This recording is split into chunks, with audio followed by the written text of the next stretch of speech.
Welcome to Big Blend Radio's Food, Wine, and Travel Show, where we go across country and travel the world with members of the International Food, Wine, Travel Writers Association. Let's go. Welcome, everyone. It is the very first episode of our International Food, Wine, Travel Writers Association show that we do every second Tuesday, every second Friday, and every third Monday. So it's the first one of 2025.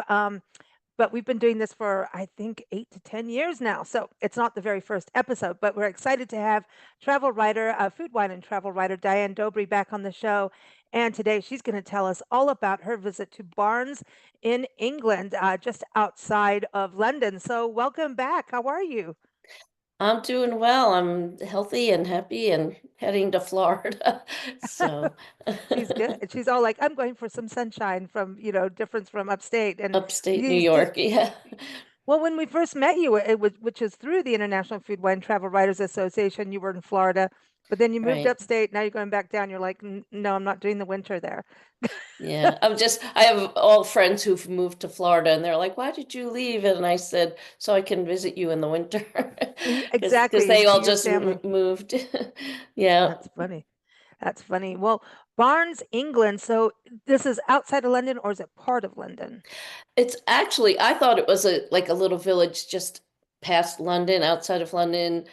But from what I understand, it's part of London. It's got Mm. Barnes, London, because Oh, it's okay. kind of very close to Kew Gardens, at Okay. walking distance actually. So, Nice. Nice. so yeah, so it's walking distance to Kew Gardens and then a train to the city of London. So this was the first time going to Barnes, but it's like really England, like Yes, England, England. and I was my cousin's daughter. I hadn't seen her since she was 5. And she's 42 now, and her brother is also in England, but he's in York. And Mm. I used to read books about England, and I just love the look of everything and the history of England, but I had never visited. So um, she had contacted me because she was going to Budapest and Hungary, Oh, and okay. also I'm the family historian, so she wanted to know about our family. Are there family members there? Um, and I said that I don't know, but I have like records of where things were, and they're pretty far from Budapest. They were closer to Ukraine and Slovakia. But so then I mentioned to her that I had never been to England and I'd love to go sometime. And she invited me to stay with her, and her Cool. brother invited me to stay in York. So uh, Nice. it was Now, really York fun. is where our family is from. Or Your family. yeah, one Yeah, part of it. Yeah, isn't that wild? Like good, we have all good. these connections between Hungary and everyone. You've got to Yes, keep you up. and I. Yeah, you got to keep up with Diane on her websites. Gettinghungary.com is one of them, and HungarianAquarian.com, and Discovery Days, and that's DAZE. So DiscoveryDays.com as well. But did going around this, because it's a historic village, and the Mhm. architecture in England, like, the buildings, to me, and all the sculptures, and it's so like, wow, this is the real deal. Did it kind of connect with Hungary when you were there, and some of the architecture there, or no? Not really. It's funny because Hungary is kind of quintessential Europe, and a lot of movie makers. We talked about that when I was Mm. on the Hollywood Loves Hungary um, show. But England is just so. I noticed in the streets there were some big old almost like reminded me of brownstones in the city with the big tall Hmm. buildings and the bay windows. Um, and then there would be these modern buildings, and so it was in Barnes there were lots of different styles of architecture, and a lot was modern that I saw. But then there were some older places, and I know there are some ritzy areas because I didn't realize how wealthy people were in Mm. Barnes until I started talking to my cousin and saying I want to write about it. And she's like, "Oh yeah, Stanley Tucci lives here," and I think the guy from Twilight, Richard Pattinson, I think is has a house there. but a lot of musicians too. So, Mm, and I'm not a music, I like music, but I don't ever know who's playing the music. I just mhm, decide if I like it. So I don't always know the names of musicians mm. unless it's from my time, the 70s. So, Yeah, but that was the interesting thing reading your article. And everyone, that article is up on blendradioandtv.com, and it's linked in the episode notes. So is Diane's websites and for the International Food Wine Travel Writers Association. But so this is the area where Mark Boland, known as T-Rex, was killed in a car crash. And mhm. Gloria Jones was also, I think she was driving when that happened. And it's such a, it's so devastating. I mean, he's just, you know, He was massive. apparently afraid of dying in a car crash, so Wow. he never wanted to drive. He always wanted someone else to drive, and it was right around the corner from where I was staying. She said, "Oh yeah, there's this memorial," and I sent some photos to you of it. And Mhm. it's not just like, in the US you'll see a cross or flowers or something. It's this whole, It's a it's got shrine. steps and a plaque with his face on it and photos and messages and little plaques to his bandmates who died young Mm. on the steps. So Oh, it was very interesting, and I hadn't even known there was a real musical connection to Barnes until I mm. started exploring, doing some research and exploring it myself. Yeah. Yeah, we had his son on our show. Oh, Mark did you really? Mark Boland's son, Roland Boland. Roland he does acting and also music, and so Mark had a wife previously, and she passed away. But then he was Mm. with Gloria Jones, who's also an amazing singer, and she does a lot in Africa, helping those who are underprivileged over there. She's amazing, has like an orphanage, and so Roland and his mom worked together on that. But he was on our show. I think his album was Trust at the time. This is going to be like 15 years ago, something Mm. like 16 years ago. And Wow. good musician, and has done some, significant acting. And yeah, he was the godchild of David Bowie. And David Bowie Oh. helped him in his life too to get on his feet and things like that. So, because David Bowie and Mark Bolan, they kind of had they were, they were friends, obviously, with them being, the godchild, Mm-hmm. but also you got to Competitive, think, compete, yeah, competitive. competitive musicians. Yeah, but not mean or anything, just kind of Although Mark rivals. Bowen, I Yeah. think he was 30 when he Mhm. He passed. was He was young, very very young. young. And Hmm. and I mean, it was that era. I mean, Bang a Gong, you can't when you hear that, I mean, Yeah, there's nobody else I mean, that just is iconic, isn't it? So, but yeah. then you said there in your article you were talking about there's a recording studio there that's also very prominent.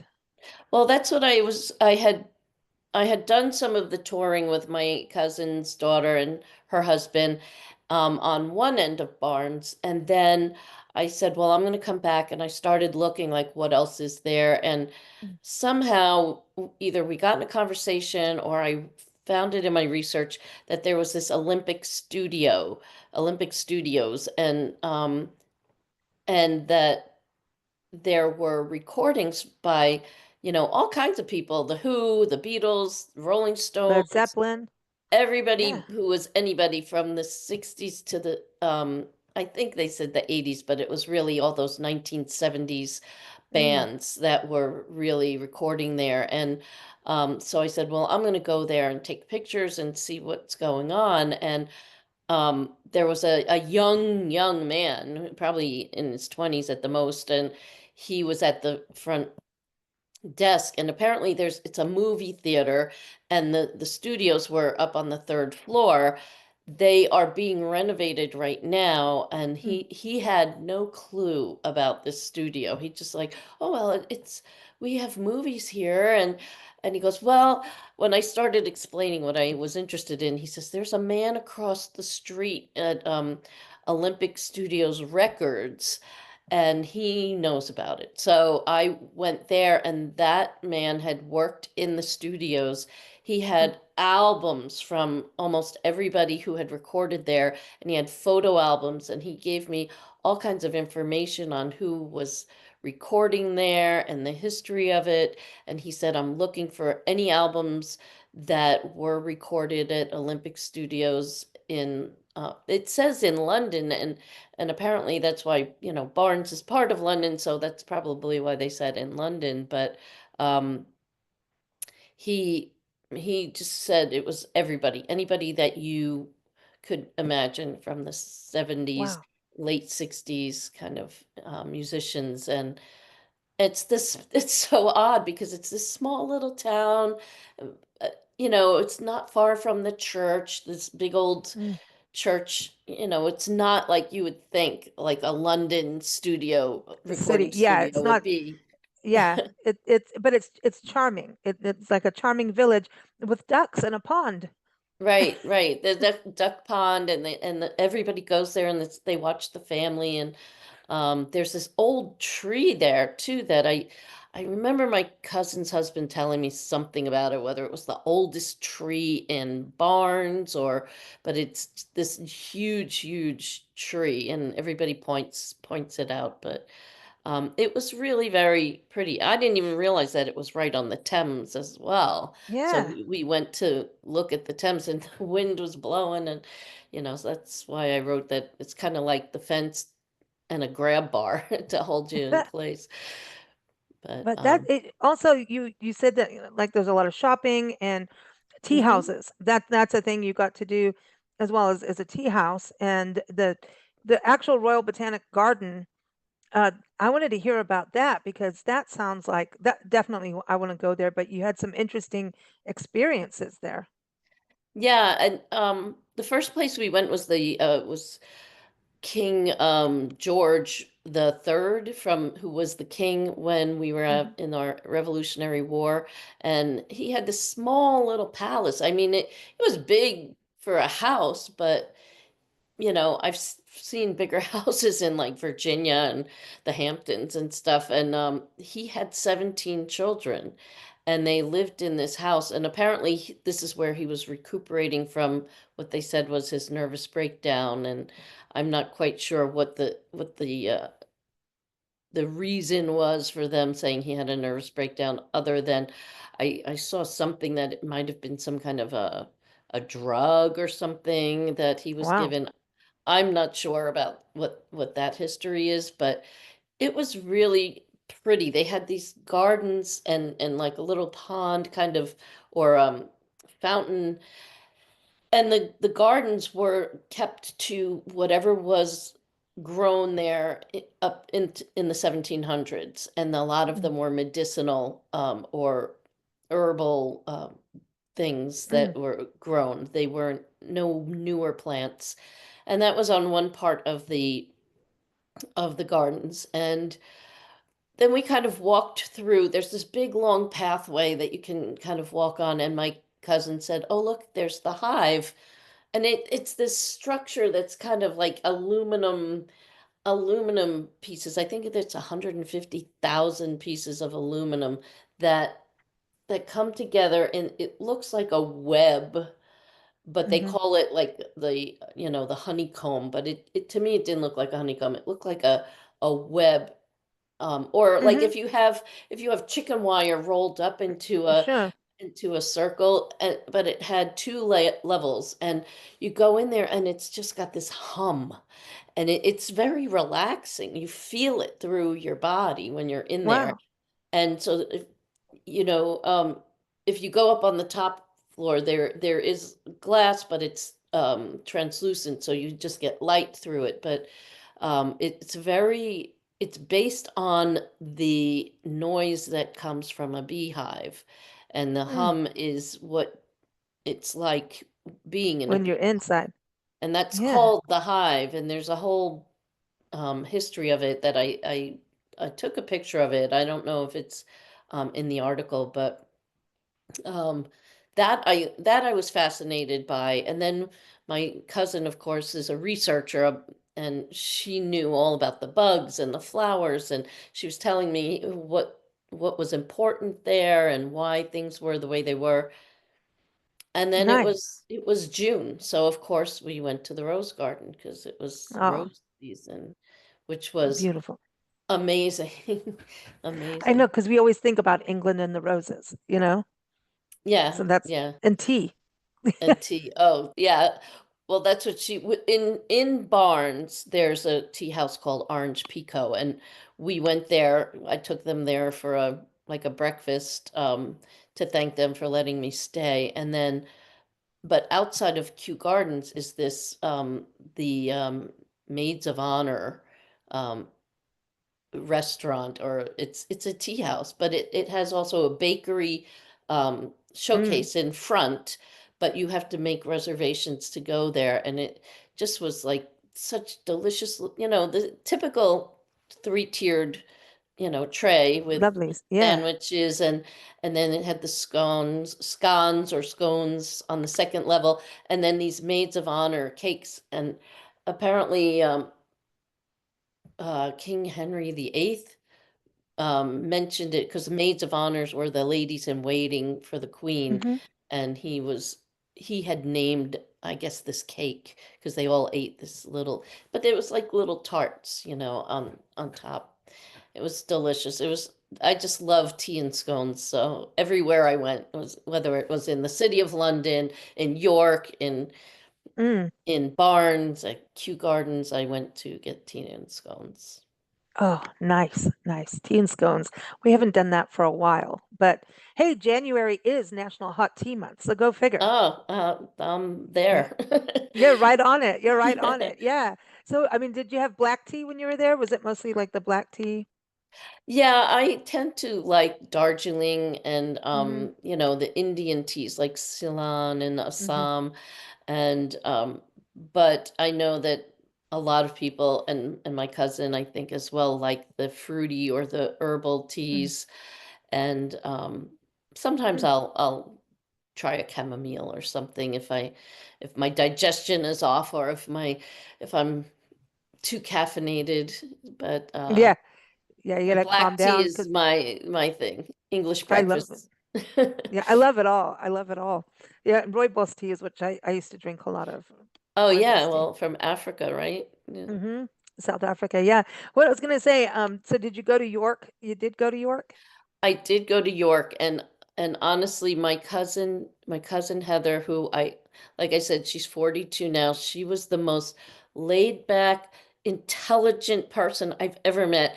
And she's just like, okay, let's figure out how you'll get there. And she's just very solution oriented, because Oh, I had nice. a problem with getting the ticket, and she's on the phone for me. I was like, I really like this woman, she just was, and I only had just met her as an adult, so it was great. Her brother was in York, and he has a little girl. And their house was very small. They're expanding it now, but so I couldn't stay with them, but Mm, I watched this YouTube channel called Kirsten and Jörg, mm. Joerg, and they're two Germans who live in England, and they go from place to place in England, and they stay in these national or The land National grant or Trust. the Yeah, National National Trust. Trust Hmm. buildings, and then they'll go through the different towns. And I had started watching them during the pandemic when I couldn't be with my family for Christmas, and they couldn't go to Germany for Christmas, so I felt like Mm. we were simpatico, um and they just were so quirky, but really interesting places that they would go to. And I texted them and said, "Where should I stay in York? I don't have a place for anybody to visit with." And she gave me a name of a B&B, but there were several of them. And my cousin Patrick said, "Well, I think he contacted some also that he knew. His mother-in-law is apparently well known in York, and was a business owner for years. And um, he said, "Well, this place is packed because it's got a wedding going there. But if you really like it, I'm sure my mother-in-law can get you in." And I said, "No, no, no, I don't want to be there for a wild wedding. I want to get some Yeah. sleep." So I stayed across from the Minster, the big cathedral. There's a Oh, place called Dean Court, and it was really, really very simple room, but Mm. really nice. And the on Tuesdays apparently they play the bells. They practice for Oh, the Sunday services, and it goes on for hours where you can hear like the all the songs that they play on the carillon bells. oh, And people nice. stand out there and record it. And my cousins, my cousin Patrick got married in the Minster, and he gave me a tour Mm, of all the different rooms and where they had their ceremony in the back, in a chapel in the back. And it's nice. amazing. It's I just love all these cathedrals. And then he told me about this. There's this Roman road that it's like a pathway, very narrow stairway, Hmm. and it's bricked up along the edges, and you can just walk kind of above the city. But it was apparently there in Roman times too. Yeah, there are, I think you've been on shows with Glenn Burrows.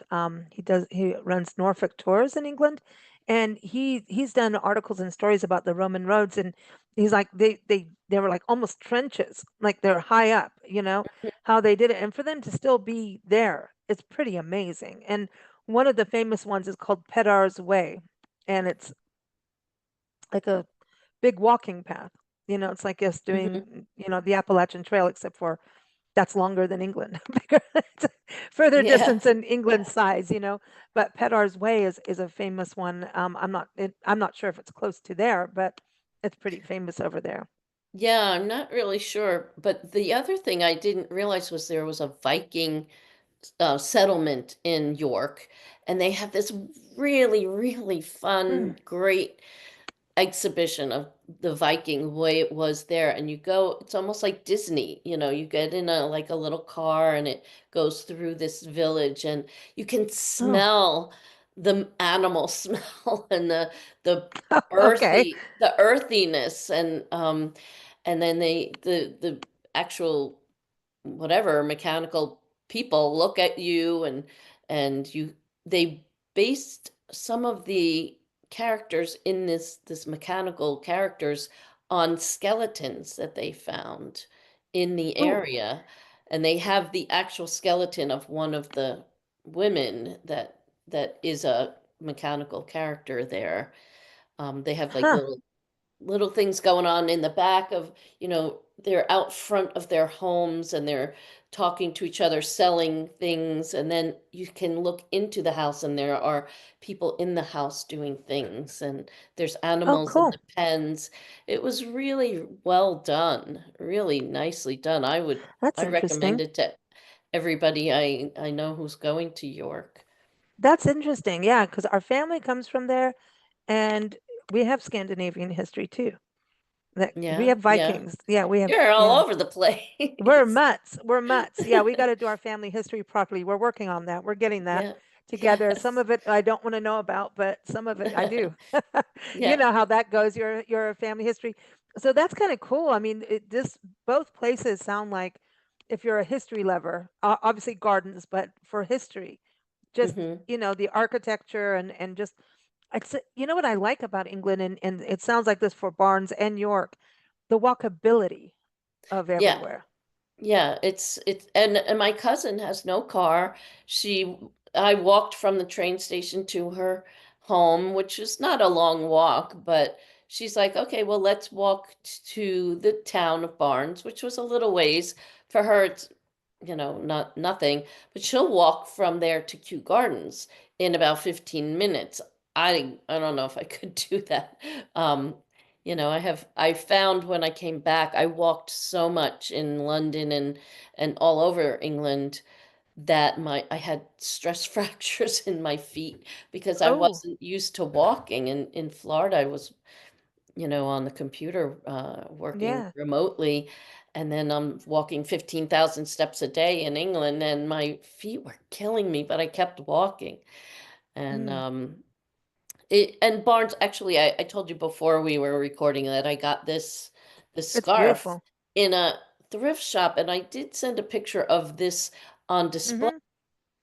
It was $4 and it's Wow. beautiful. I was like amazed at some of the really Wow. interesting shoes that this place was selling, and they had really nice toy shops. And my cousin, actually, Heather, sews these little bunnies with movable legs, and she sells them in a little Oh, boutique cool. store. So you can get like stationery or some jewelry, and then you get these or wrapping papers. They're really nice little Yeah. stores. And then there's pubs, of course, all around by the river, Mm. especially, for to Oh, go to. fun.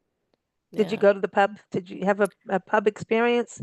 I was hoping to. On my way to York, I stopped at a place where my friend lived that I had met on a cruise, from the river cruise from Hungary to Amsterdam, and she and her husband was American, Mm-hmm. and she was British, and they had this house that was from the 1300s, and I guess it had Wow. different rooms, and they ended up buying two-thirds of the house. There's still one neighbor there, but the husband is an architect, and he was showing me all the different things in this house where he said there were these things in the wall and the beams that would keep the evil spirits away, and that it had been a place where the sheep's wool was processed into, I guess, threads or fabric, and No. it had a little closet where the workers could use the toilet indoors. And but anyway, the English woman, she didn't cook. She always said, "I don't cook," and she wanted to go to a pub, but I was having issues with swallowing, and I kept saying, Mm. "Well, let me see the menu." And I said, "Well, I'll just have, some mashed potatoes or something." And she was like, "Well, that's no good." And she just decided not to go. We're not going. Uh, So, I mean, I would have been happy to go just to experience it, but yeah. I was like, okay, well, it's up to you. I'm your guest, and You I could had have a, some. You could have some mushy peas. yeah. Or well, I don't. it was like the bangers and mash, and I couldn't Yeah. eat the bangers. I said, well, your husband can have that, and but I ended up having a smoothie because Mm. I always bring smoothies in case there's Yeah. something I can't eat. Yeah. You never know when you travel. So things happen. Yeah. Life will always happen to you. But so, how long were you there? Like for a week or? I guess I because I had spent 3 weeks in, I spent a week and a half to 2 weeks in England, and then I went to Alicante, Spain, to check it out for retirement, and then I went to Hungary to visit my friends, and then back to Barnes for a day, and flew out Wow. from Nice. London. But yeah, I think I spent most of the time in Barnes with Heather and her husband. Her husband's from Cyprus, and he every day would cook some kind of bread, either olive bread or always a Nice. sourdough base. And he's very proud of his baking skills, and it was delicious. And Heather was Sounds good vegan to and me. would make these soups with, vegetables. We went to the farmers market in Barnes, which was Oh. lovely, Oh. fresh vegetables and things. So Oh. See, I love a good farmer's market. yeah. It makes you want to eat healthy. It's Yeah, like, it looks okay. so inviting. The food is And then delicious, you get it home and you go, okay, now what are you going to do? Well, Soup. you know how to cook. You know how to cook. I was going to say, so going to the International Food Wine Travel Writers Association, you've been a member for quite a few years now. And Yeah, I thought it was interesting because you moved back upstate New York, and their conference last year was upstate New York. So was it kind of like right. it was good to go to and then just kind of reconnect with the region? Well, I had planned from when I was in Florida and still working, to go to the conference. I figured, well, I'll go up there. I have family in the Buffalo area. Mhm. And then I took a pre-trip to see kind of, I went to Corning, but I also went to Ithaca. I have family, Nice. and um, cemetery visit to Ithaca, and I love Ithaca as well. And then I just said, I would retire up here. And it was getting to the point where I had to either release, my Mm-hmm. lease was up. I had to either renew my lease Mm-hmm. or leave. And I said, you know what? Can I do it? It was like 2 months before my lease was up. Like, I don't know. And I ended up just I found this apartment that I'm in, and I saved myself hundreds of dollars a month, moving up here. And and I'm familiar with it because I worked here about Mm-hmm. 12 years ago. So, and I have a couple of friends here. So it wasn't totally like brand new, but it was very helpful to go to the conference because it was 2 hours, 2.5 hours to Corning to the conference, and then another 2.5 hours to my media tour in Jamestown or on Chautauqua Lake. Oh, nice. And Nice. yeah, it Lucille was, Ball country. Yeah. yeah, Lucille Ball and the what is it, the music kind of performance school Yeah, or the Chautauqua, ex- yeah, that it's that's the because it's summer story. experience. Yeah, yeah, that's really cool. So, yeah, the conference is good because you had speakers and things like that too, right? And So, we were in the Finger Lakes for the conference. wine. So we had wine and wine pairings and amazing. And the good thing about being where I am now, which is Cobleskill, New York, it's just west of Albany.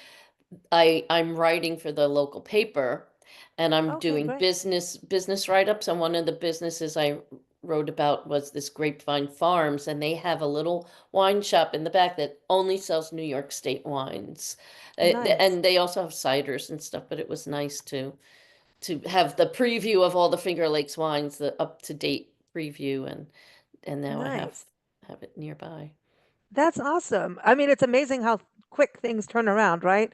In life. It is, And yeah. but I think well, as travel writers and you've traveled all over and you lived in Mhm. Hungary and did a lot of your wine imported wines from Hungary. So like, making a quick change in life is kind of part of it. And there's always a detour along the way. I think that's what travel writing is. It's one detour after the other, and you have to look at it all as an adventure, It is So my life has been a nomad, accidental nomad. yeah, yeah. That's cool. That's cool.